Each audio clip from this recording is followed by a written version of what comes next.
Good evening, everyone. Welcome. My name is Jacinta Thompson, and I'm the Executive Director and the Events and Exhibitions Producer for the Bob Hawke Prime Ministerial Centre. Before we begin, I would like to acknowledge that we are on Kaurna land and pay tribute to the Kaurna people, the traditional owners of the land we meet on. We recognise and respect their cultural heritage, beliefs, and relationship with the land. So a very warm welcome to you all here tonight on behalf of the Hawke Centre and the University of South Australia for the launch of Kerry O'Brien's new book that reflects on social and political upheavals he has witnessed and the personalities who have made history in his book titled A Memoir. The Hawke Centre is thrilled to be co-presenting this event tonight with Matilda Bookshop, and I thank Gavin Williams and his team, and also thank you to Alan and Unwin. The Hawke Centre is committed to delivering a free and diverse program of events and exhibitions throughout the year which reflect our fundamental themes of strengthening our democracy, valuing our diversity, and building our future. The session tonight is being recorded, and a video of the event will be available on the Hawke Centre website next week, actually at the end of this week. So as we are recording, can I please ask that you switch your phones to silent so that we don't have any interruptions. Kerry O'Brien is one of Australia's most respected journalists with 6 Walkley Awards, including the Gold Walkley and the Walkley for Outstanding Leadership in Journalism. In a career spanning more than 50 years, Kerry has worked for newspapers, television and a wire service, and as a foreign correspondent. 33 of these years were spent at the ABC, and he was the inaugural presenter of Late Line for 6 years, the editor and presenter of 7:30 for 15 years, and the presenter of Four Corners for 5. Extraordinary.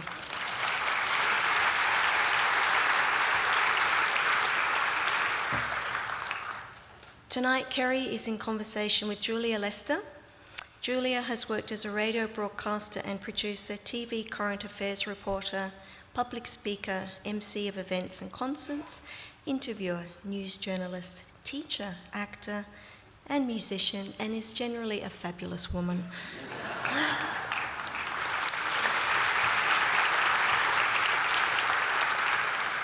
So a very warm welcome for Kerry O'Brien and Julia Lester. Thank you.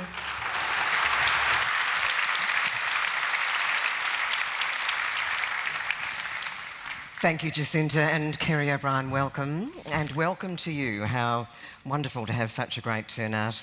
And Kerry, you very kindly say in your book that famous people don't just turn up for the niceness of the conversation, for talks like this.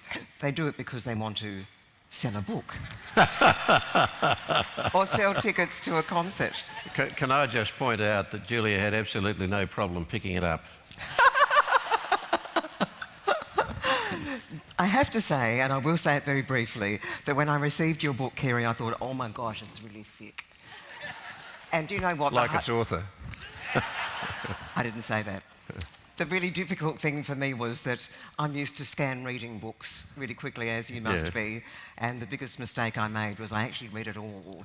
Because what you have written is not just what I did and when I did it and who I did it with, or which promotion I got to which network, but you've actually, what I like to call, upped periscope very frequently to say, well, while I was doing this, this is what was going on in the world, and this is what makes it such an extraordinary read. So extremely well done. I want to take you right back to the beginning because you've dedicated your book to your mum and dad. Yeah. And to growing up with Jack and Lotta in Brisbane, a Queensland that you say is a bit like David Malouf's Jono's Brisbane. Will you just take us back to the kitchen table at your place when you were a kid? Right, well, I mean, there were various moments where the kitchen table kind of took on a slightly different look, but in my childhood, it was a very kind of traditional household in a way. It was mum, dad, and the three of the four children, because my oldest brother Tony, at the age of 14, we were a strong Catholic family, and my oldest brother Tony at 14 stood with us on Warwick railway station on the Darling Downs, and we waved him goodbye. It was the day after his 14th birthday, and he went off to a Christian Brothers training college in Strathfield to become a Christian brother. He didn't last, but that was quite extraordinary. So I was 7. So that was the end of my childhood relationship with my oldest brother, who was has been a great influence on me right through our lives, really. So that was one kind of aberration. But, Dad always sat in the same spot at the end of the table. Lotta was this very bright woman who, quite gifted in some ways, who didn't really come easily to being a housewife, which was the lot of the vast bulk of women of those times. But she would make sure that the tea had been brewed and was ready, because Jack always had his first cup as he sat down at the table with the 2 big heaped teaspoons of sugar going in, and he would have the meal, and then there would always be the second cup at the end. That was just one small ritual. Another ritual was on the Friday nights, because he was a hospital administrator. We were a very working class household in kind of temperament and in atmosphere, because that was the background he had come from, and in his head he still was, although he was probably the first member of the O'Briens to get a university degree, and he became an accountant. And we travelled around various country towns in Queensland when I was extremely young. We went to Monto in central Queensland when I was 1, then we went to Stanthorpe not long after that, possibly I was 2. That was my first school, little Catholic convent. Then we went to Warwick, and he was moving. He was a young health department bureaucrat who was using running these little hospitals around the countryside as a way of. It was a sort of stepping stone, and he ended up running the Mater Hospital in Brisbane with the nuns. And every Friday night he would bring the fish home, because the Catholics in those days had fish on Friday nights. And so he would, and of course the Mater Hospital being a Catholic hospital, everyone, whether they were Catholic or not, everyone had fish on Fridays. And so that was another of the rituals. I remember things like Lotta used to make. She was actually a very good cook on the things that interested her. On the things that didn't interest her, it could be some pretty unusual outcomes. We all ate the various forms of offal. We had stuffed lamb's heart. We had brains, crumbed brains. We had kidneys. Everyone loved the kidneys. But I drew the line at the tripe. It was the wiggly bits that you could see going up and down, it was the texture of the tripe, actually. Okay. And no matter how much white sauce was on it, Lotta could not she could not disguise the tripe. And because there was this kind of sense in the, as the tripe came onto the table, there was this collective sigh of, oh no, not the tripe again. So she hit on a new way of dealing with that, and she bought her first pressure cooker. And that was supposed to soften the texture of the tripe, except that on at least 3 occasions, she never quite came to grips with the technology. On at least 3 occasions, the tripe ended up dripping from the ceiling. So there were all those kind of. I mean, when we lived in Stanthorpe, which are really my first conscious moments, we had an ice chest. No, but very few people had refrigeration in those days. So we had the ice chest. We had the old chip heater, which meant that the hot water kind of dribbled out of this old chip heater. You'd have these little chips of wood and old newspaper that would get the fire going under the chip heater. And so, the big bath with a little bit of, this amount of water in it, you certainly weren't floating battleships. And did your dad actually threaten you kids if you didn't study hard enough at school, you'd end up as the dunny man?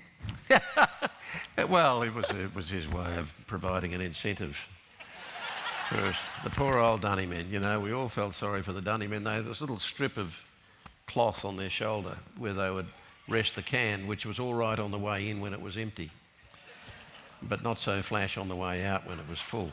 It's pretty hard to remember, isn't it, and to place that Brisbane, Melbourne, Sydney were not sewered until till Gough. So Sydney and Melbourne had some sewerage. Brisbane had absolutely none. You know, I mean, the rich had septic tanks. The rest of us had the dunny up the backyard. You know, and our dunny, the first house we bought, I was 12 when Jack and Lotta bought their first home, and there on the walls of the dunny were the double-page colour photographs of the Queen's coronation in 1953 in Women's Weekly, which gave a whole new meaning to the word throne. And you know, the dunny man, Jack would leave him, I forget how many bottles, but the long neck beers, because there was no such thing as a stubby. Maybe it was a dozen beers at the end of the year Jack would leave there, and the dunny man would leave a little card with some quaint Christmas verse on it. Yeah. Kerry, a lot of your early life, Irish Catholic, was connected with the Catholic Church. Absolutely. Catholic schooling and Catholic beatings, Catholic brothers. One in particular, Brother Dan Mooney, who came into your life later. I had never, because I'm not a The way he looked at it, Julia, I came into his. You came into his life? Yes. Okay. And he did his level best over 4 years to get me back out of it. You are the first person who's ever explained to me as a non-Catholic that there were metal strips among the leather strips for the strap. To give it a little bit of extra oomph, yeah. And how did that... There was a level, there was a layer of kind of stiff leather. Then there was this thin layer of steel. Then there was another bit of leather and another thin layer of steel. And then there was the final bit of leather with very heavy stitching around it. And I hadn't realised it myself until I was a young journalist in Sydney, and a fellow journo invited us over for dinner one night, and at a certain point in the night, it was almost like, you know, revealing his deep secret. We had an argument about the strap. He said, you knew it had steel in it, didn't you? And I said, no. And he said, well, it did. And I said, I don't believe that. He said, hang on a minute. And he went over to his bookshelf and he pulled out some books, and behind the books was a strap. And he showed it to me. It was absolutely right.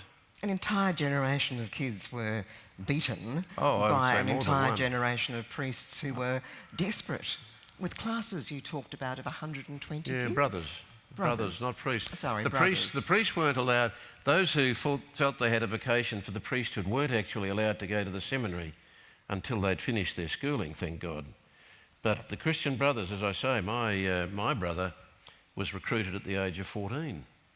It eventually became like the priest, that you had to be at the end of your schooling before you could go. But in those days, there were so many Christian brothers who had signed their lives away when they were still kids. And you see, the parents were told from the pulpit that there was no greater privilege in life than to give a child to God. And that's what Lotta and Jack did. They saw themselves as giving a child to God. And what Tony saw was the handball courts, the cricket pitches, the swimming pool. And that's what I saw when Brother Cryan, the recruiter, came around St Laurence's in Brisbane one year when I was in grade 7. And he spoke to the class and said that he'd be happy to talk to any of us who felt we had a vocation. And so I went to see him. And I told him I thought I had a vocation. And he laughed. Why would that have been, do you think? I found it very hurtful. Can you still remember he was right. the phrases that the Catholic and Protestant kids called out to each other? Oh, yeah. Well, I'd be surprised if there weren't a number of people in this room who wouldn't remember that as well. You know, it was like Catholic. There was dogs and frogs and hollow logs, and proddy go to hell, while the Catholics, because we were all Christians, while the Catholics ring the bell. Proddy, proddy, go to hell while the Catholics ring the bell. So you talk about this being a very sectarian part of Australia's history. Utterly. While we were in what was seen as the Menzies' ideal years. That's right. So what was it? The Menzies' ideal years, or the sectarian Oh, where I Catholics and thought, Proddies I don't want to... and Indigenous people weren't seen and women weren't allowed in pubs and, you know, how did all that work? It was all of the above. And, if you've heard the radio tapes of what is quaintly called Menzies' forgotten people, Menzies discovered this middle class of Australians who he was able to convince had been neglected by other politicians, and he was their man. And if you listen back to those radio programs, my God, how bloody condescending and patronising was he. He was talking to grown people as if they were little children, infants almost. It was a black and white world where the blacks were hidden. I can remember there was a sort of ripple of excitement and curiosity ran through our small community in Tennyson, the little suburb. The working class were down the bottom of the hill, and at the top of the hill were the extremely rich people, because that was on their houses lined the river. And there was a ripple of excitement when a young, not sure whether he was Army or Air Force guy, moved into the neighbourhood with his Malayan wife. It wasn't Malaysia in those days, it was Malaya. And he had worked over there. There was an Australian base there, and he'd worked there, and he'd fallen in love, and they'd married, and he'd brought her back to Australia. And, in the 2 or 3 years after that I would see her on the bus or in the neighbourhood, I never ever saw another person talk to her, ever. She would climb on the bus and people would sort of look out of the side of their, out of the corner of their eye at her, trying to size her up, but nobody actually thought to say anything to her. And I thought, I say in the book, that I just hope that there was a neighbour who had enough compassion and enough understanding to try and strike up a conversation and build a relationship with her. Share a casserole. They were a mixed race marriage. I remember the family that we were told that there was a Catholic who had divorced and was in his second marriage, and of course had been shut out of the church because he had married outside the church. And you looked into that house. I would go past that house on my way to the local shop, and I guess I eventually got used to it, but you'd go past and you'd be sort of half looking at it thinking, what is going on in that house? This is a house that God has turned his back on. Kerry, the call of journalism comes up again really beautifully in your book, firstly from listening to radio serials on the ABC, and a tradition, I gather, was, I think, your grandparents, where you would listen to the news and then Blue Hills and That's then right. have lunch. Yeah. Yeah, and there was the Muddle-Headed Wombat. All of those things. And there was a particular series... Jason and the Argonauts. Jason and the Argonauts, of course. And a series that featured a rather hard-bitten reporter, journalist, who used to call out, "Copy boy!" That's right, at the end of each half-hour serial. And he'd done the story, and so he's taken you through the story as he's... is it Larry Stone? Somebody Stone? And at the end of the half-hour, the punchline was he'd rip the copy out of his typewriter and call, "Copy boy!" Did you really enjoy doing that for the first time when you actually did it? Well, whenever I tried to rip the copy paper out of the thing, my hands were so heavy on the typeface, it used to knock, there were all these little holes where I'd knock the O's and the P's out. And I once did this on live television in Newcastle, where I'd persuaded them that they should have they should have a tipping service in their news on a Friday night. And so the first Friday night where I actually punched in all my tips for that Saturday's meeting, and so I'm sitting there at the thing pretending I've just punched the last thing on, and as I'm introduced I ripped the thing out and half the paper came out and the rest and the rest stuck in the typewriter. Never did that again. A great career in live television was born. I tipped a Quinella that the winner was 20-1, and I think the only person in the whole of bloody Newcastle who knew it was me. Your very first job was filing in the public service. It wasn't enormously exciting. You'd go surfing on the weekends, fiddle with the peroxide a bit to try and look blonde. Lemon juice, although... Lemon juice, was it? Lemon juice, yeah. Oh, you didn't have the peroxide advanced method? No. No, OK. But eventually... I did try. My sister had something, there was some sort of copper thing, it said, and I snuck a bit of that once, and my hair turned such a bright orange that it fixed me for life.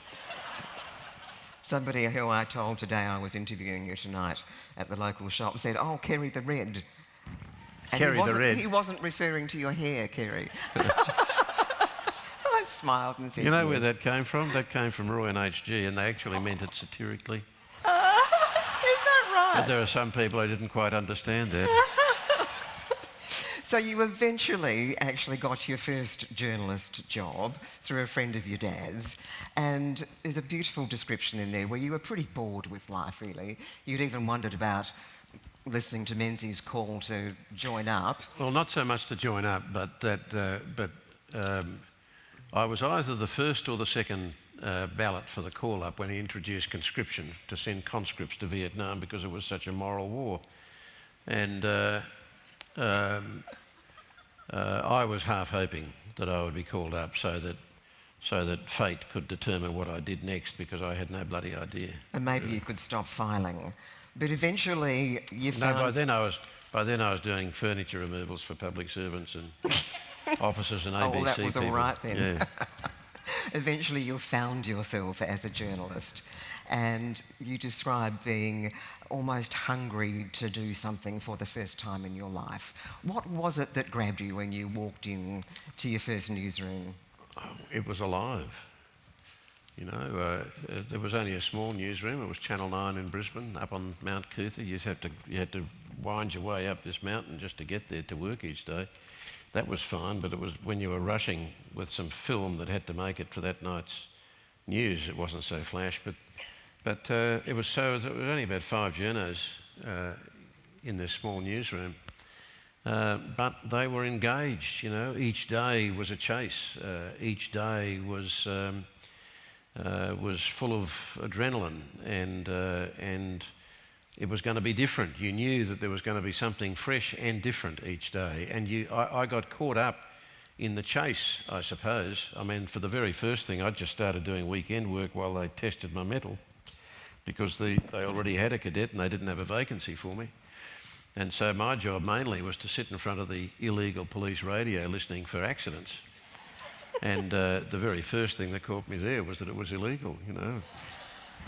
They're paying you me can to do this, Kerry, and it's against the law.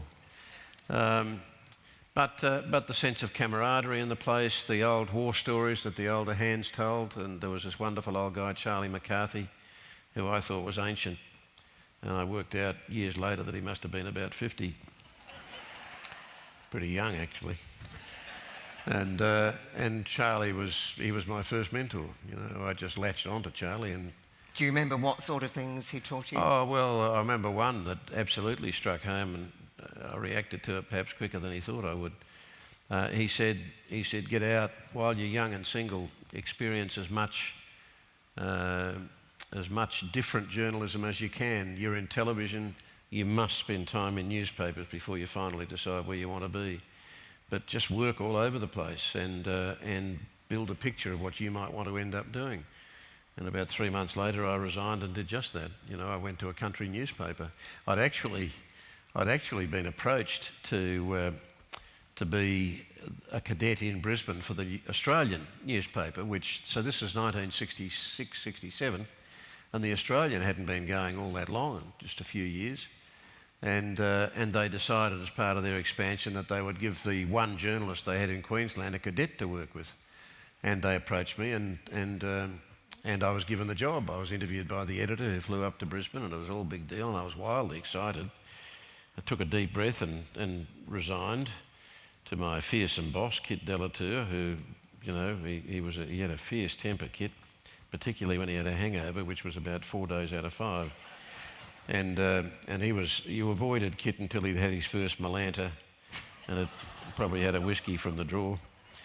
And I resigned, and 2 days before I was due to start, I was sacked because the Australian had its first ever redundancies, and they sacked 37 journalists, and I was one of them. So I had to go back to Kit. I waited until after he'd had his Malanta.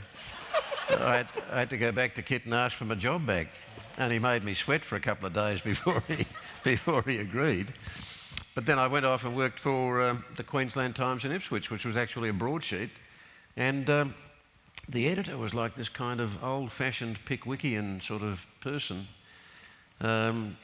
very serious, always wore his suit, no matter what the weather was, waistcoat, and he talked about we weren't journos, we were the paper's literary staff. And but in the 9 months that I was there, I learnt more about journalism than I have, I think, in the rest of my life in terms of the intensity of the learning process. I was doing courts, I was doing Shire Council meetings, I was doing the local shows, sitting in tin sheds in 100-degree heat, typing out 400 bird results and bloody, every animal that was entered, because the editor, they'd worked out 100 years before that the more names you could cram into the paper, the more you sold. But if you got one wrong, you were buggered. Great experience, and speed and accuracy. Yeah, speed and accuracy. Although that was hammered home more when I went to AAP Reuters, which was the wire service. We might come back to AAP because that was a huge step for you. But at this stage, television was kind of lurking, wasn't it? And as you said, it was this. Well, having had that taste of it, although yes, I really was such a raw journo still, and in terms of the skills base that's required to be a good television journalist, I was a long way from that when I left Channel 9, but I'd had a taste. And the difference between working in those days in print media and the very early days of television, which they still were, just tell us a few of those differences. Well, the thing about print is it's just you and the telephone and your pen and paper and then the typewriter.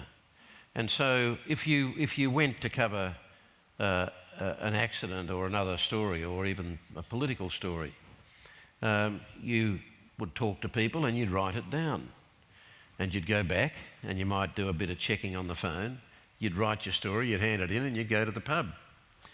For television, it all revolved around the pictures. So you had to get them for a start. And it was film in those days. The only videotape that was used was these big 2-inch videotape machines, and that was where you saw your studio production, your quiz shows or your drama, or whatever. That was all on videotape. We used film, which meant that there was a sort of wind-up Mickey Mouse thing called the Bell and Howell. And so that was a lot of stuff. It had no sound. It had no capacity for sound. The sound cameras were huge and heavy. The lighting was heavy. It took forever to set the lighting up. Every cameraman I knew had at least one hernia. And it was a very slow process, and it just required one thing to go wrong and the whole thing could be buggered. And you had to finish your story to get it back. You had to be finished shooting each story by 3 o'clock in the afternoon to get it back, to go through the processing, and then deep breath to make sure that everything was in focus, and then it would be threaded up in the telecine chain to be shown on air. And it was not unusual for one of the edit points where the film was edited together, that one of the edit points would give way in the telecine chain, and suddenly there'd be this flapping thing and the story would grind to a halt, and the poor old newsreader would have to flannel away for a couple of minutes until they got the whole thing going again. Because it was literally stuck together. Literally stuck together with glue. Yeah. That was the edit process. So, you had to look at the pictures, you had to put the words to the pictures, then the voice had to be recorded, then it all had to be edited together, then it had to survive the telecine chain. There was one, and they had a thing called the hair in the gate. You really enjoyed seeing that the telecine operator was bald, because if he wasn't, there was a fair chance one of his hairs was going to end up caught in the telecine chain. So the people at home would be watching some film, and suddenly there'd be this thing wagging at him through the whole story. That was called the hair in the gate. Let's leap forward to, say, Vietnam War days, and I'm talking about the speed at which news could travel now. How long would it take for pictures from Vietnam to make it to our television or the sets? assassination of a president? You know, I mean, those things took several days to get back from Vietnam, to get back from the battlefield in Vietnam into Saigon, to be processed, to be cut into usable chunks, scripted, go out in bags to the various countries around the world, and it would go to a central point in Sydney where it would be distributed around the rest of Australia, and we would get it in Brisbane. And then the Charlie McCarthy did the international stuff, so Charlie would look through what was in the bag, and he would work out what we'd use that night, and it would eventually get to air 3 or 4 days after it was shot. And so that was 1966, 67.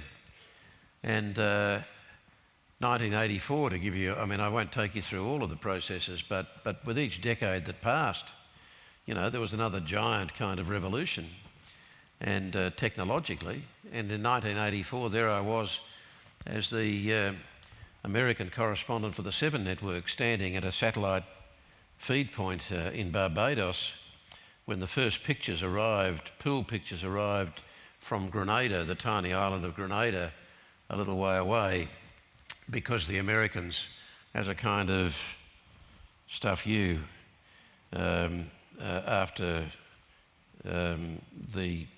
as a kind of strike back at journalists, because the journalists in Vietnam had dared to tell the truth of what was really going on in Vietnam.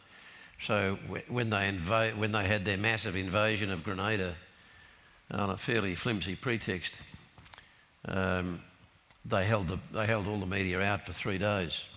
And so after the 3 days, and America's media were just absolutely, you know, they were stomping their way around the island going, this is outrageous, this is against the Constitution. It's also holding back our ratings. And the first pool pictures arrived after 3 days, and it just happened to fall into the time slot that I had booked for our feed back to Australia. So for a very brief moment in time, I was the most popular journalist in America.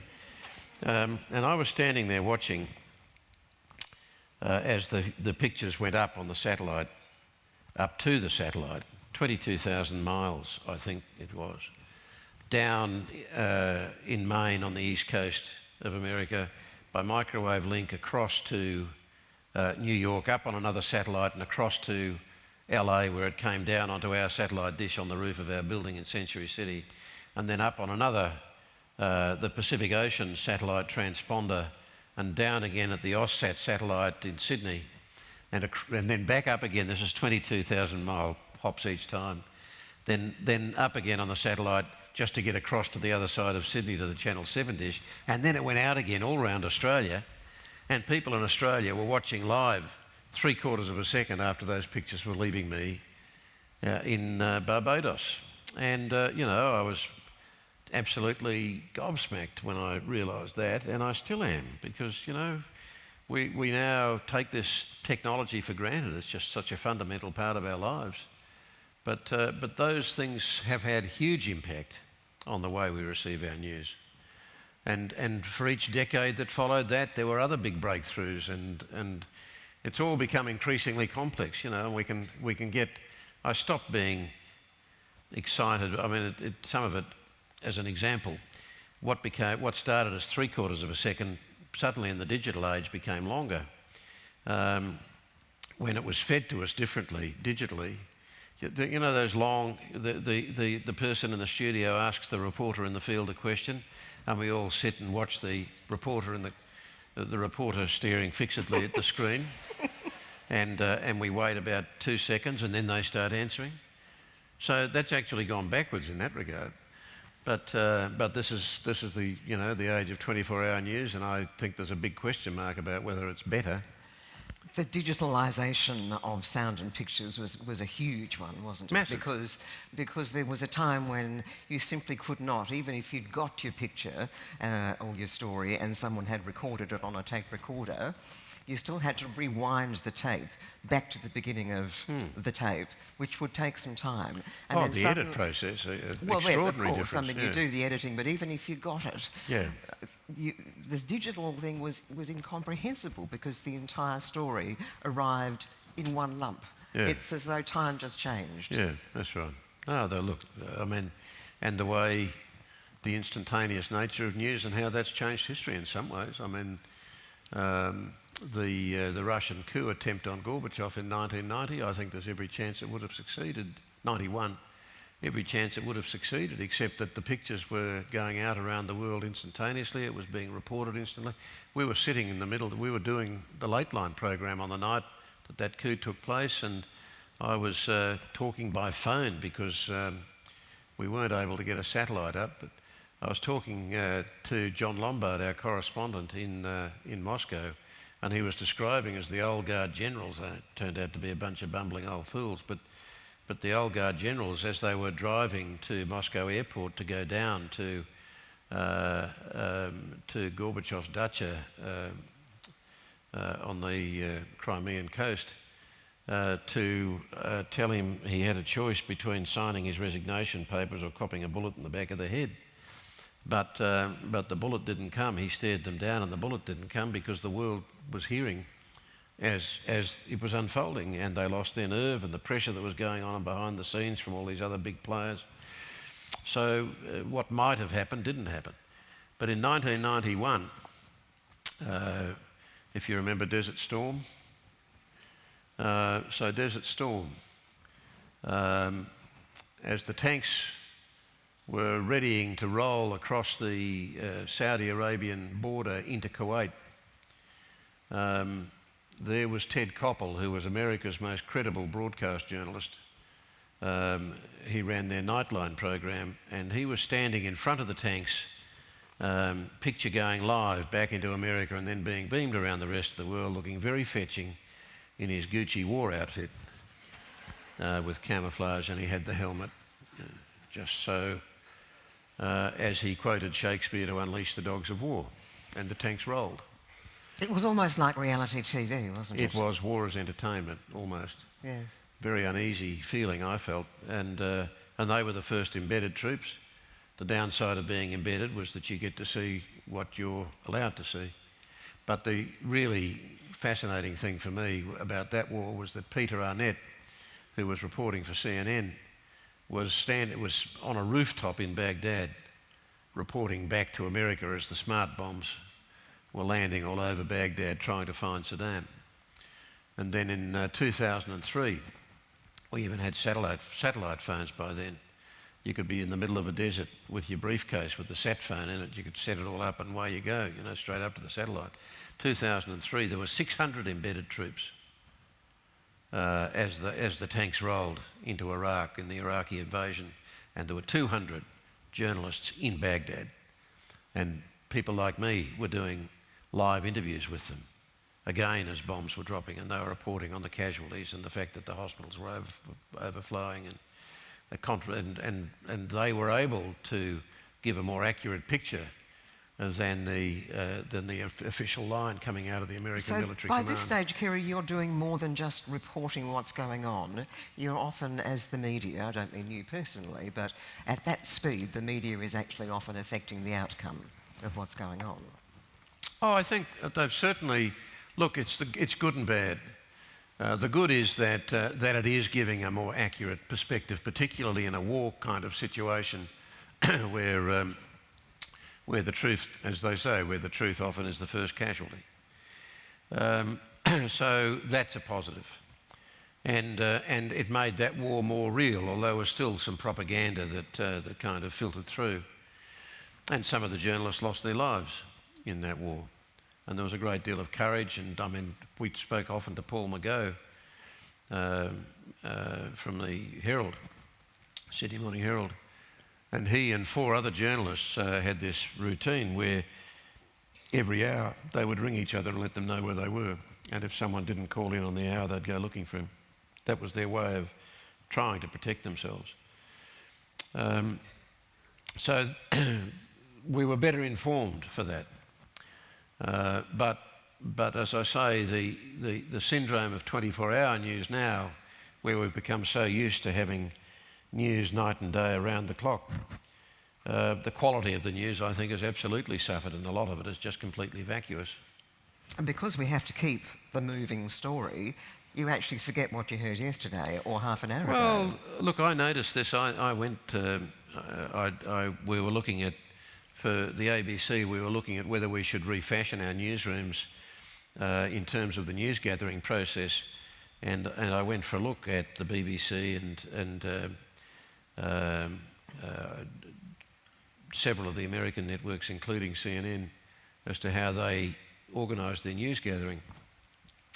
And you would watch, if a story broke, if a big story broke, you know, the most senior journalists would go to the feed point with the camera, and they would be fed information from others, and they would just do these endless crosses around America to all the affiliates, so that there was a sense that they were speaking to Boise, Idaho, at the same time that they were speaking to Chicago or wherever. But their whole day was taken up pretty much doing pieces to camera, doing crosses into anchors, news anchors. And so the old days where the reporter who's doing the reporting is actually out in the field seeing it, this isn't all of it, but it's become a very large part of it, that a lot of the most senior journalists' time is taken up doing crosses, not the actual gathering. We mentioned AAP before, and that was an enormously exciting time for you to work for AAP, for what were called the wire services. Yeah. Can you explain what that means? Well, a wire service is it is an agency. It's a news agency, and it was called the wire service because it was over the wire. You know, they would come into. We sat in a large barn-like room in the centre of Sydney over Wynyard railway station.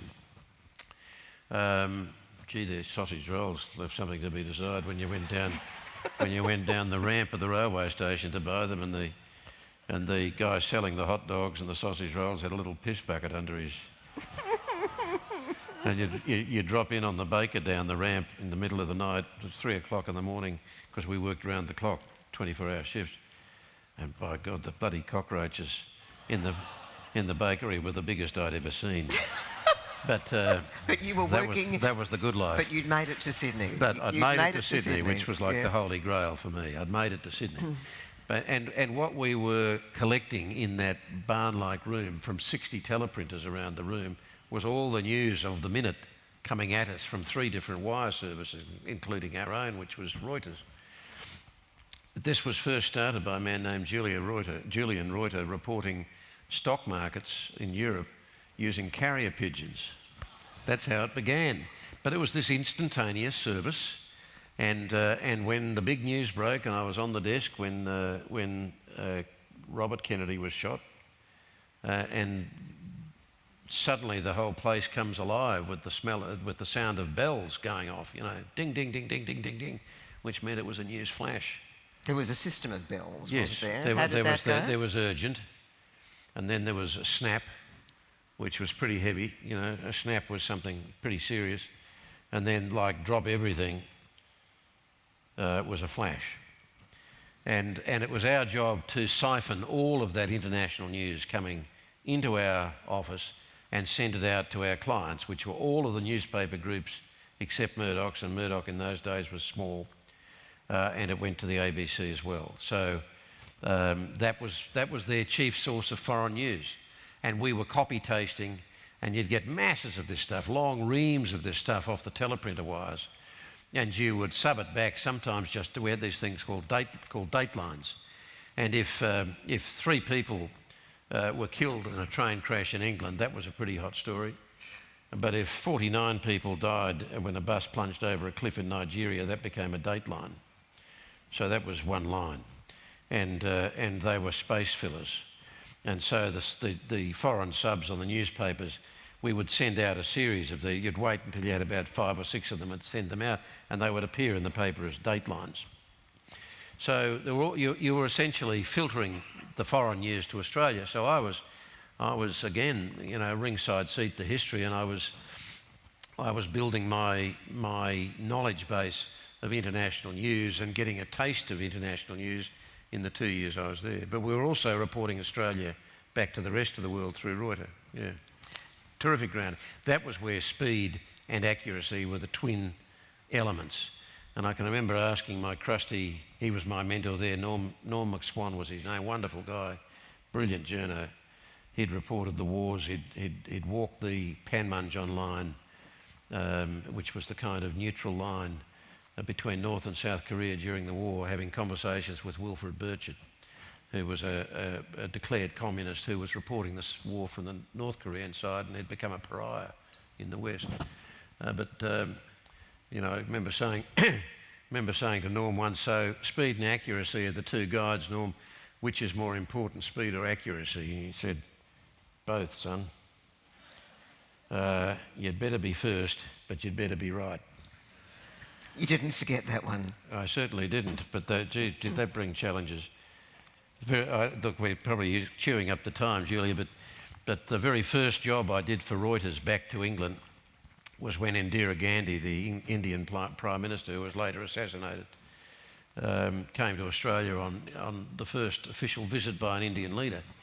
And she arrived at Sydney Airport, so this was a standard thing if you were in wire service.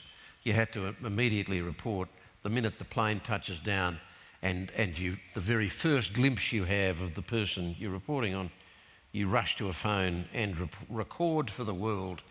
A public phone, not mobile, public phone. No, public phone. Yes. Public phone, so you had to have your coins. And fumbling them because I was as nervous as buggery. The Indian Prime Minister Indira Gandhi touched down at Sydney Airport at 1900 hours GMT, Greenwich Mean Time, or AEST, Australian East Coast Time, today, on her official visit to... And having done that, and I had to wait until I saw the glimpse of the sari at the top of the steps, ran for the phone, got that away, then rushed for the press conference room, because by that time she'd been, escorted by car to the door of the... By the time I burst through the doors at the back of the press conference room, she was already giving her first or second answer, and I had this wall of journalists in front of me, including, I was sure, every other bloody wire service journalist, who were all old hands, and I was this kid who'd barely started shaving. And I'm seeing my career go out the window if I've missed a single line of what she's had to say. And I had no shorthand. Still couldn't do shorthand. I love that. I never got past Circle S, if anyone knows what that means. That was kind of your first breakthrough moment in shorthand. Anyway, so sheer desperation, I'm pushing people aside, and I got into the room far enough to be able to hear what she was saying. But you can't leave until the end, and then you've got to formulate enough of your story to dictate it by phone again back to the copy takers at AAP, and hope like buggery that you hadn't missed anything and that you weren't going to be shown up by one of the old hands from American press or UPI, which was the other American agency, or Agence France Presse. And so it went. And I bumbled through, didn't make any serious mistakes, got through that one and kind of learnt, but I had many more of those kinds of adventures before I actually developed any confidence about it. This sense of the speed and the anxiety and the adrenaline and the almost mistakes that go behind the calm so-called news that we actually see. Kerry, can we jump to TDT? Yep. ABC, This Day Tonight, which was a kind of current affairs journalism we hadn't seen before in Australia. Anywhere, perhaps. No. No. It was modelled on the BBC English, version. in the English system. Yes. Okay. What was so astounding about it? Well, we had no template. I mean, I wasn't one of the originals. They started at the end of '67, and I joined them in '72. But we were still making it up as we went along. Despite the fact that it was roughly modelled on the British model, it was a very Australian take on it. Believe me. Australians were still getting used to Four Corners, which had been on for, I don't know, maybe 5 or 6 years by then. But there was this sort of raw program that burst on the scenes as daily current affairs, 5 nights a week. And the Adelaide version, I must say, was a slightly racier version than in the rest of the country. I never quite understood why you guys were supposed to be more tabloid than the rest of us, but it rated pretty well. Was that when Prue Goward worked on she did TDT? later on, did, yes, she did. yes. I'm not sure if she was still, whether she came for TDT or she might have been nationwide. You No, know, I think she worked on TDT Clive Hale in Adelaide. Clive yes. Hale was one of the early, Yes. Clive of the eyebrow. So it was the daily... South Australian Premier, Steele Hall, actually put a ban on the program for his ministers briefly because of Clyde's eyebrow. So what was so naughty about it? Well, it was a comment. Okay. And sometimes it was satire mixed with serious commentary, wasn't it? And that was part of the process that got the go-by in the end, as it should have. You know, nobody was telling us that we shouldn't be doing satire and serious journalism. I mean, I don't mean that we had a satirist and we were the journalists. I mean, we were the satirists and the journalists. And was that okay? No, we didn't know that. Or we didn't have time to stop and think about it, but it was bloody good fun. I mean, I did people like Mike Carlton and Peter Luck in Sydney. Peter was another Adelaide boy. He was such a gifted guy. God, he was a beautiful filmmaker, lovely writer. And he was one of the originals. And Mike was very young but very smart and very funny. And so they used to do all these satirical pieces all the time. And I thought, well, that's a good idea. So Joe Bielka-Peterson went on a kind of an overseas trip, which was supposed to be on behalf of the taxpayers of Queensland, but it was really a travelogue. He went to see the Queen, and he went to Disneyland, and he went to the Paris Air Show, but it was never quite clear what he was doing on behalf of the people of Queensland, apart from resting his brain. You called him the gift that kept on giving. Yeah, but in that case, he sent back. He took his camera crew with him. He had his own official government camera crew, and he took them with him and sent back 4,000 feet of colour footage that was distributed around all of the networks, including us. And there were no stories in it. And colour footage in those days was incredibly expensive. So I took the 4,000 feet. And I selected the best bits when he was at Disneyland and so on, and put it to the Peter Stuyvesant commercial. And with Stuart Wagstaff. Stuart Wagstaff, the wonderful Very Stuart elegant. Wagstaff. Yes, yes. And you know, Paris, London, you know, blah blah blah, worked perfectly. And there was always this stuff going where you know, Joe would come on the program and you'd do an interview with him, and the next day his press secretary would ring up and say, well, Joe's never coming on your program again after that. That was outrageous. And a week later, Joe's interested in coming on the show, if you are. And in this case, we got the call from Joe's mob in Hong Kong on their way back. They got word of what had gone to air. The Premier is never going to appear on your program again. I just want you to know it's an outrage, and we'll be taking it up when we get back. And 5 days later, he was sitting in the green room with me as we watched it together before going on the program to talk about it, which meant that I had to show it again to the audience so they'd know what we were talking about. And then that went on, you know, a few days later, ring, Premier will never be on your program again. But the bottom line was I should not have been doing that and reporting serious journalism. And so in the end, you know, we had John Clark and Brian Daw, great. We had that weekly satirical thing, that was fine. That was them, they were satirists. So that, you know, we were learning the ropes as we went along, and we grew up. Did you know how dirty Queensland was underneath all of the belly? Look, there were indications of it, certainly, but putting your hand on it and proving it was another thing. And, you know, by that stage I was an old man of 26. Andrew Olley was not quite as wildly mature as I was. He was 23. Des Power was the old man of 30. He was the oldest of us, and we were the 3 reporters in Brisbane. So, you know, by 26 I'd been a journalist for 6 years, and was absolutely still learning the ropes, and how you actually went about we tried and didn't succeed, but Ray Whitrod, who was the police commissioner, after one interview I did with him, was prepared to tell me off the record that yes, it was endemic and he was doing his level best to stop it, but he was not prepared to feed us material that would help us unveil it. And it was not at that stage as endemic as it was later.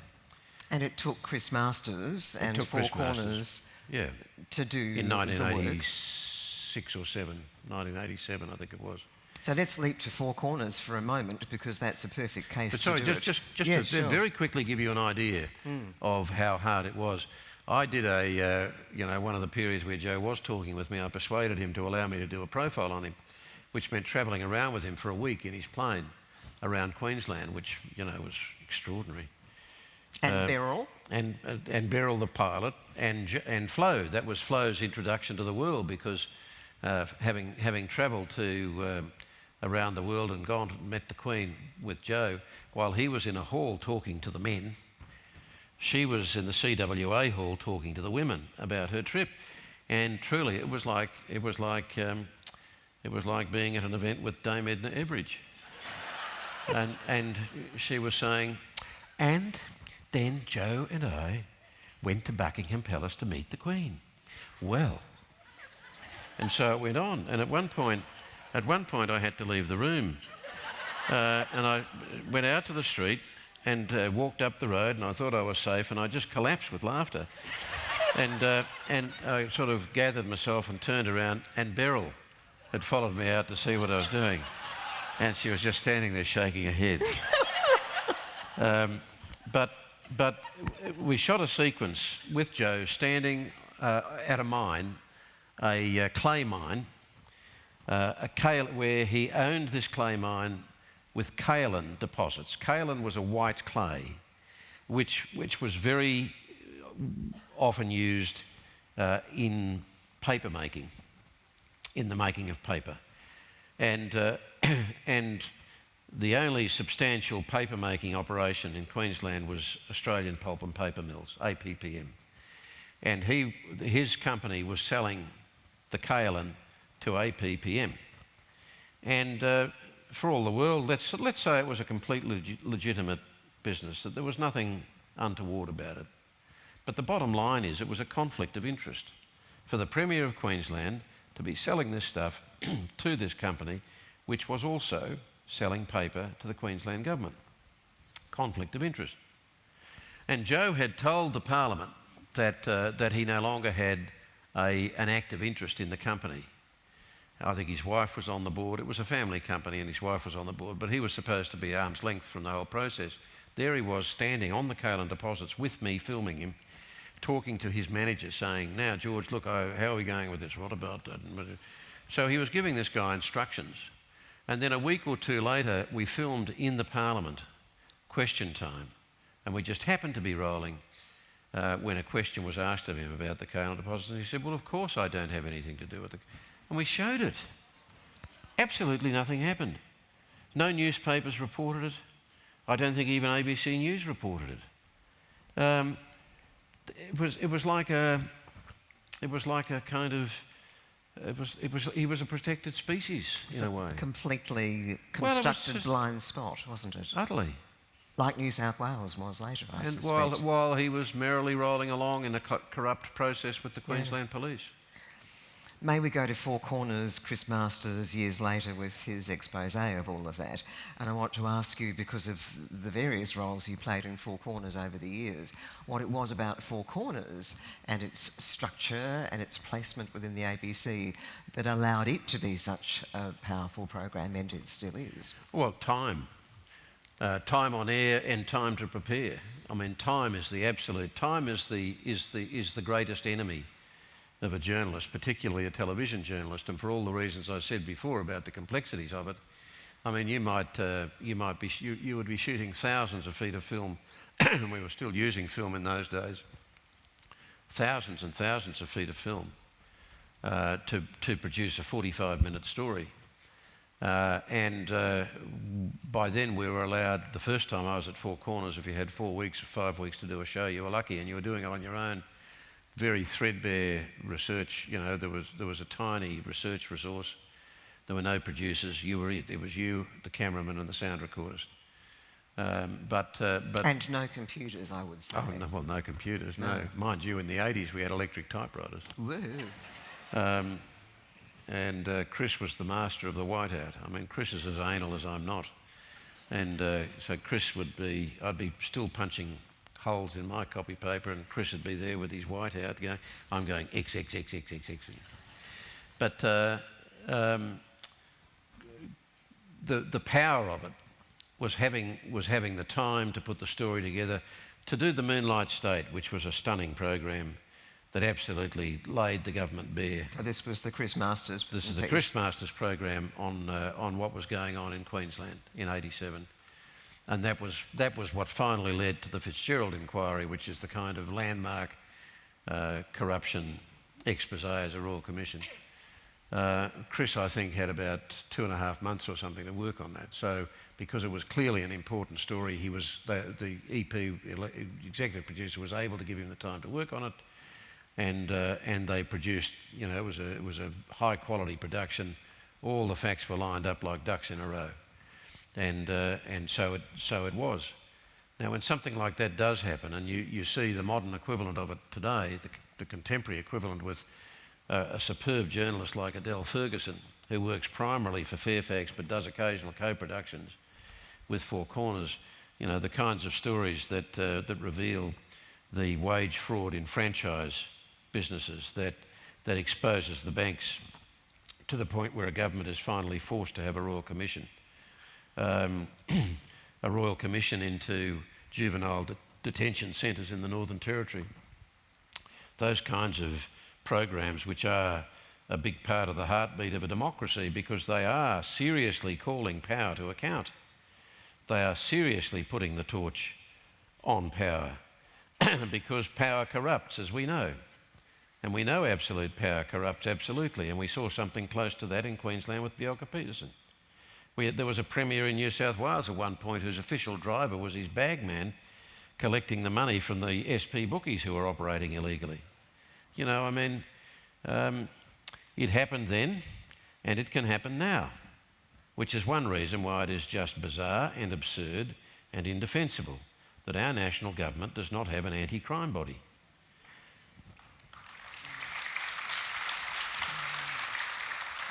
Kerry O'Brien. Sorry, an anti-corruption body. Yes, yes. Well, it might be debated. When did you first meet Gough Whitlam? In New Guinea. I was up there. I was 23, 22 or 23. It was Christmas '69. Yeah, Christmas '69, and I'd gone up there for 3 months to fill for the regular correspondent with my wife and our twins, who were 6 months old. And boy, was I dropped in it, you know. I mean, again, I was still raw. And Whitlam turned up with Bill Hayden, Kim Beazley Senior, who was his shadow education minister, Graham Freudenberg, his speechwriter, and a handful of Canberra journalists. And that's when I met Gough, and tried very hard to get up his nose. I can't remember what the issue was, but mostly I was pissed off that they wouldn't let me fly on the plane with them. You later ended up crossing to the other side, of course, to become press secretary, worked with him and Lionel Bowen. You say in your book, partly because I'm paraphrasing, you were terribly keen and interested to see how it all worked on the other side. On the inside. On the Not inside. the other side, but on the inside of the political process. The other side from the side that you saw as the journalist. Yeah. So when you got on the inside, you then said, oh goodness, I was a complete babe in the woods here too. So what did you have to learn when you got on the inside? Well, the very first day I had one senior correspondent ring me up and say, just want you to know I'm going to get Gough. And I go, right, what for? Well, I am completely convinced that it wasn't just Rex Connor who misled the Parliament. I think Gough was in it with him. This is about the loans affair, and where the government issues Rex with an instruction that he can no longer try and seek the funny money from Tirith Kemlani to raise money for the infrastructure projects, public infrastructure projects that he wanted to institute around Australia, like gas pipelines and so on. He wanted those to be public infrastructure. And it came to a point where he was told no more, and the Parliament was told that he was not doing it anymore, but he was secretly doing it, and he eventually had to fall on his sword. And this journalist was convinced that golf was still part of that. And I said, well, have you got any proof? He said, no, but I'm going to get it. I just want you to know I'm going to get him. So that was that. And then that night, another very senior gallery journalist offered to drive me home from the non-members bar where I was doing the rounds of all these people that I was going to have to deal with. And I said, oh, that's very nice of you. So on the drive home, as he's dropping me to my motel, he says, by the way, Kerry, you should know we're going to make your life a misery. And I said, right, is it something I've done? No, it's golf. He said, we didn't like the way he sacked your predecessor, the person that I was replacing, and I just knew nothing about this. And I said, well, actually, I didn't have anything to do with that. He said, I know, but golf did, and we, a few of us have decided that we're not going to make it easy for you. And on that same day, I'd had to write a press release. So the combination of all those three things, and it was a very funny feeling writing a press release, where in my head I was still a journalist.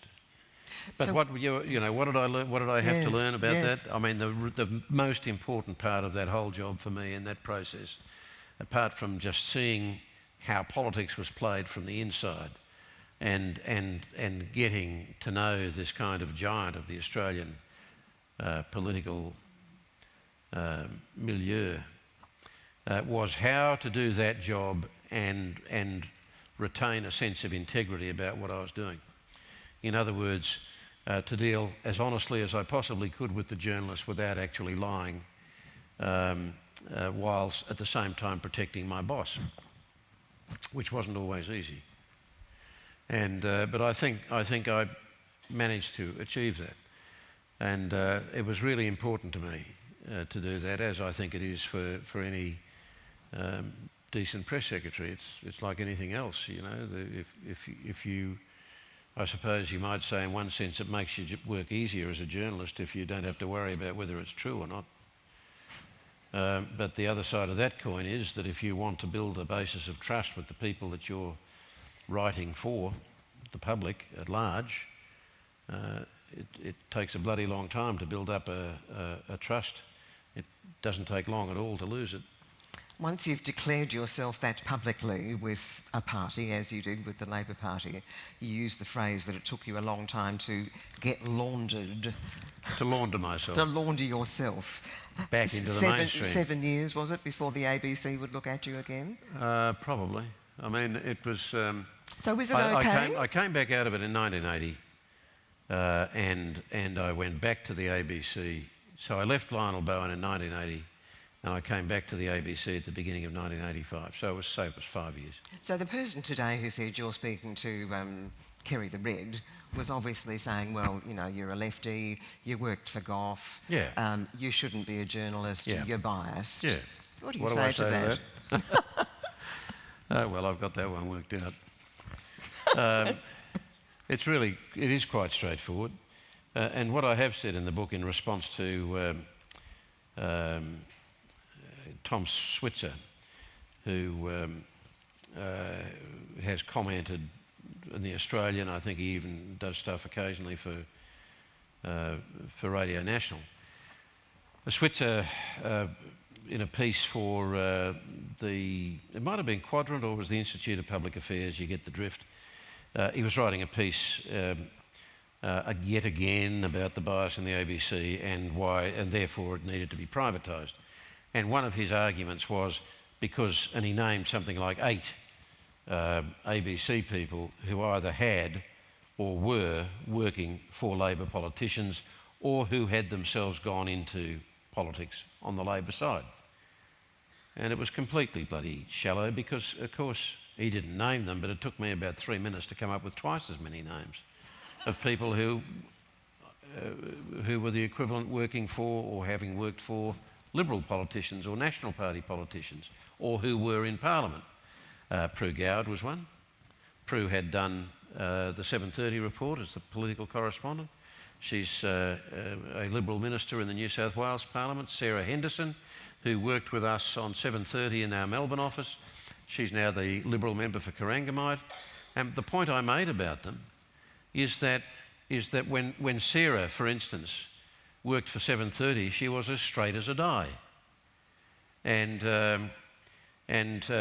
when Mark Simpkin went to work for, I forget now whether it was Tony Abbott or Malcolm Turnbull, you looked back on his reporting as the chief political correspondent for the ABC in Canberra before he went to work for a Liberal Prime Minister. He was as straight as a die. That's the point that's important. I mean, how crazy to shut out all these people who've had this invaluable experience working inside the system, seeing how it functions, having a better understanding of what politicians have to go through, apart from anything else, coming to terms with the fact that it's not black and white. It does have its complexity, like practically everything else in life. I think I've got absolutely no doubt I'm a much better reporter and political analyst for having worked in there. And yes, give us a bit of extra scrutiny for having had that in our background. But if we do walk the straight line, and we're seen to walk the straight line, judge us on that. And it's true for both sides. So Kerry the Red, you can call me what you like, but I'll be judged on my work. Thank you. He seems like a nice bloke, Kerry, but I want you to tell us about the first time you met Malcolm Fraser. First time I met Malcolm. This is the going into the studio when you didn't get the interview. Oh, right. Yeah. It wasn't really the first time I met him, bugger. but it was certainly memorable. Okay. No, the first time I met him was when we...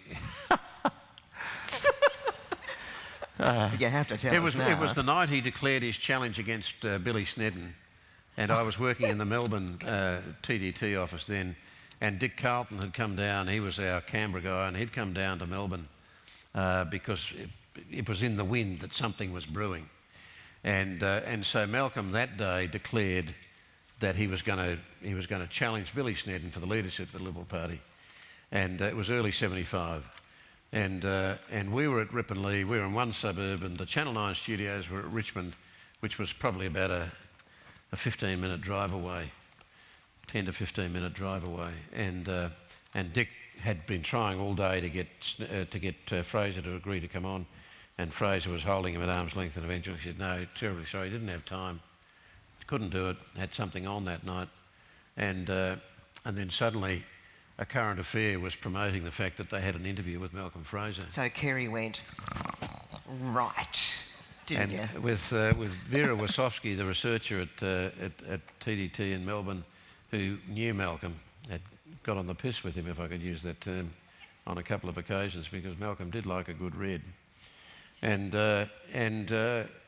we jumped into one of the crew cars, an old Valiant, and I was driving, and we raced across town to Channel 9, walked past the desk, which was untended because it was like, I don't know, 7:15 or something, might have been a bit later, and found our way to the studio, the red lights thing, and I'm looking through the window, and there's Malcolm talking with Michael Schilberger, who was the anchor of the show at that stage.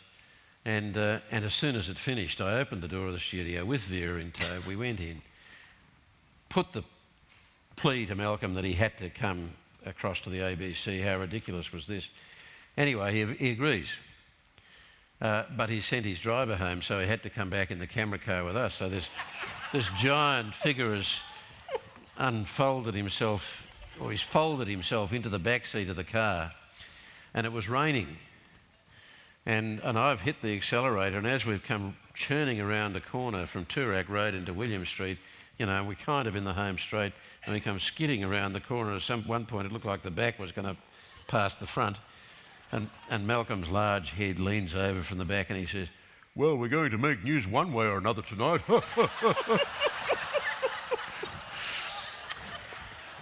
Never give up when you're chasing a story. There are so many stories that we could talk about, many very serious, in fact, and we've touched a few of the lighter ones, but Kerry touches many extraordinary events that he has covered here in the States, in the Philippines, in extraordinary places, which have taken courage and strength. And you've been frightened at times, I suspect. It's not all that easy and gorgeous. You have even for a moment considered briefly being a politician. You even considered briefly running for the job, well, you did run for the job, as head of the ABC. Yeah. So there's been a lot of Kerry O'Brien in every part of the media, practically. You've seen the Woody Allen film, Zelig? Yeah. Zelig? He was this strange, mysterious figure in history who popped up. He was standing behind Hitler at Nuremberg. But then suddenly he'd be over there and then he'd be there. And there was a moment in the book when I was kind of going back through some of this stuff. I felt a bit like Zelig. It was all accidental, but terrific. I mean, it was just a wonderful, wonderful journey, really. Privileged journey. You end your book almost where you began, which is with your family, but this time it goes back very in depth to the O'Brien family, going back through your family history, your tree, really. Can you explain why you did that? Yeah. The purpose was because you put the Irish, the Scottish and the English together. My first ancestors to come to Australia came as English convicts on the 2nd and 3rd Fleets. And one of the sons of those two convicts was one of the pioneers who forged the trail out through western New South Wales, through the Liverpool Plains and up into Queensland over the ranges and settled in just out of Maryborough. He had a huge cattle run out of Maryborough. He was one of the pioneers of the sugar industry. He had an interest in a slave ship rounding up Pacific Islanders and bringing them back for cheap labour in Queensland, although he did surrender that when there was a scandal surrounding the ship that he was invested in the way they were conning islanders onto the ship. And on his progress up through the back of New South Wales, there were these massacres taking place. There was the Myall Creek massacre, which we know, there was no doubt about that one. Keith Windshuttle couldn't argue that one because the perpetrators were hanged. The white perpetrators of the 37 Aboriginals who were killed were hanged. They were found guilty in court and hanged, although they had trouble rounding up jurors because the jurors didn't want to sit in judgment on their own. And the Sydney Morning Herald editorial from the time, which I quoted in the book, would just put the hair up the back of your neck. There was another massacre at a place called Waterloo Creek near where my ancestor was. And I'm not saying that he was a part of them, but he was a part of the process where it was just automatic that any land that was out there was there to be taken, no matter how much history it had with Indigenous Australians. And then they get to Queensland, and again there are massacres taking place all over Queensland through his time. And the point I was trying to make, really, as I was contemplating and reflecting on this myself, is that this guy ended his life in his 90s. He's lived this incredibly long life. He's got hundreds of descendants by the time he's died. They named it 300. He's clearly eulogised as a highly respected pillar of his community, but he was a part of this process under that bullshit of terra nullius. He was a part of this process of taking the nationhood, the land, away from first Australians. He was, in the white meaning of it, he was probably a decent human being. But he was also a part of a process that was deeply unjust and that was often completely vicious. There was butchery that took place. If 1 or 2 white settlers were killed, 50 or 80 or 100 might be slaughtered in retaliation of Indigenous people. And the kind of that black armband view of history, the culture wars and so on, and John Howard saying, this is terrible, we can't, you know, our children shouldn't be expected to carry the guilt of what might have happened in the past.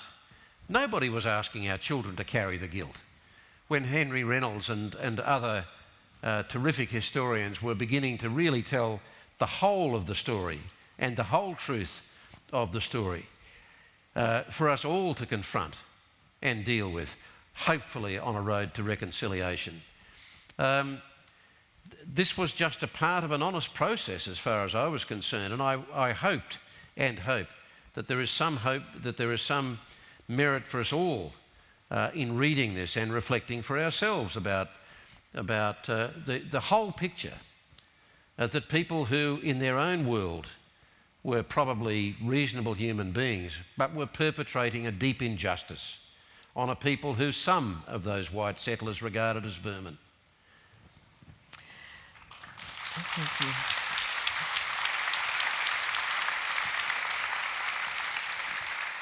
Kerry, that's it from me, and I would just like to now put a few questions to you which have come through from our audience, in those of you who did apply for your presence here tonight. Right.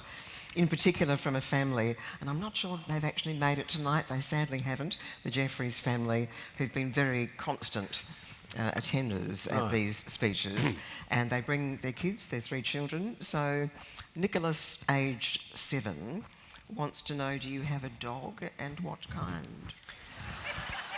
We have a miniature schnauzer. He's our second. Our first miniature schnauzer was called Harry. And when we moved up to Byron Bay, our then teenage daughter Meg insisted that Harry, to settle in, would need a companion dog, and unless we were prepared to buy another dog, she wouldn't come.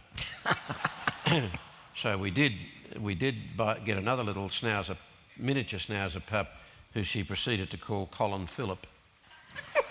Of course. So I feel a complete idiot when someone visits the house for the first time and Colin goes rushing out thinking he's 6 foot tall and barks at them, and I have to say, "Be quiet, Colin." and the visitors look at me and wonder what they've come to. Yeah. Alice Jeffries, 9 years old, wants to know, have you ever been scared when interviewing anybody in a dangerous situation? You don't have time. That's the truth of it. You don't have time. I mean, I'd like to say that I'm absolutely chock full of courage, but you don't have time. And, in the Philippines once, I was there to cover a tidal wave. 8,000 people were wiped out. And I did 2 other stories while I was there. This was for Four Corners. And I was doing a story on the state of emergency of Marcos, which he was using as a pretext, basically, to just establish his dictatorship. And I was trying to make contact with some Muslim rebels on Mindanao, and the conduit was a Catholic priest, and he provided me with his assistant and 2 horses, and we rode being perhaps a loose use of the term, into the mountains to meet this guy. We'd sent a message to him. A message had come back saying that he was prepared to meet us, and we got all the way through the mountains. But I had to go through a number of checkpoints, and the modus operandi that was suggested to me was that because I was white and because I was with this priest's assistant, that the soldiers would assume that I was a priest, but to assist the process, I should do a little bit of this when I came to the checkpoints. You know, this bloke would act as my interpreter and explain that I was a priest coming to visit some constituents in the hills, but just to absolutely confirm it, I would do a little bit of that. And we got all the way up the bloody mountain. It's the greatest anticlimax of my life. I sat by a stream on a rock for about 5 hours and nobody came. We had to go all the way back. But there were little moments of, a little bit of tightening in the breathing as we'd come to a checkpoint night, because killing in the Philippines, life meant absolutely nothing in those days. Absolutely nothing. Helen wants to know, are you optimistic about the future of Australia over the next 2 generations? And if you are, what are your grounds for optimism? My grounds for optimism are those generations that we're seeing starting to grow up. There's some pretty amazing young Australians in their 20s and 30s, and there's pretty amazing younger Australians coming through, and they pop their heads up in various forums, and sometimes you see them on Q&A, and sometimes you see him in other forums. But there are lots of warning signs about the space we are occupying now. It's not just the kind of alert that comes at us from the presence of a Donald Trump, to actually see somebody like that, not just somebody like that, but that, sitting in the White House, and what he represents, practically all of the things that are the worst of human nature, many of them certainly, and this is the exemplar of democracy, of Western democracy, of liberal Western democracy. And you don't just question him or react against him. You've got to constantly remind yourself of how he got there. And apart from the questionable practice and the presence of the manipulation, the internet manipulation of the Russians and so on, a serious number of people still voted for him. And the kind of recipe that led to that there is not that different to the recipe that props up Pauline Hanson.